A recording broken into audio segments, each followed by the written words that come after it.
What's good? It's Saggy, and today we're going to go over the weapons shown in the Devil May Cry Netflix adaptation trailer. There are quite a few surprises in the trailer, but I wanted to take a look at the devil arms. Well, let's take a look. I was going to go from left to right, but I'll go in order of the games. Our first devil arm is the Force Edge. Other than being one of the most tame designs in the series, it played a key role in sealing the demon world and host Sparta's demonic power. There doesn't seem to be a visible Sparta sword wielded by Dante in the trailer, which adds to the mystery of when this takes place. Next up we have Alistair, the lightning sword. Dante came upon this sword when exploring Malay Island when suddenly it spoke to him and proceeded to impale him.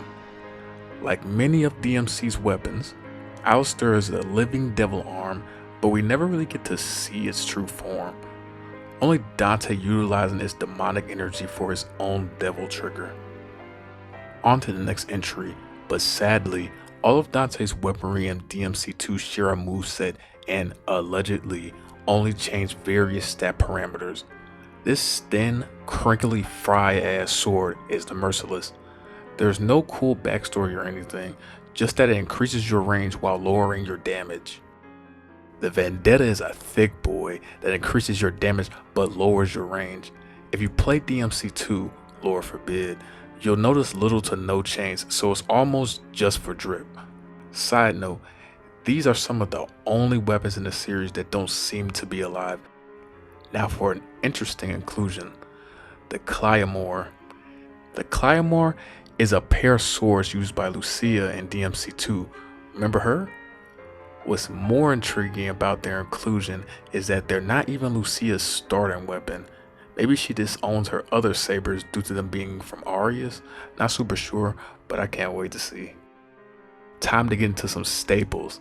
Yup, it's the tried and true Rebellion. I know it debuted in DMC2, but it already had 3 entries and is better in this game. We all knew this would be here. It's his trademark sword.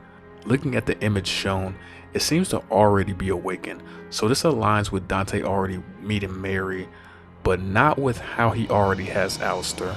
Possibly that this takes place before the events of 2 but after 1, but then where's Trish? Here we have another great addition, Agni and Rudra, the living twin devil arms, also known as Firestorm.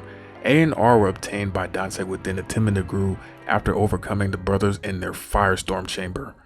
I'm sure I'm not the only one that appreciates this pair, so I'm excited to see them animated.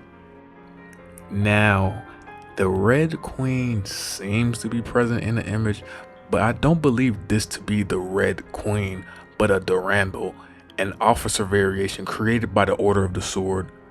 We know that the Order has been around for quite some time, so it's quite possible that Dante visits Fortuna like Virgil, or maybe they have more locations.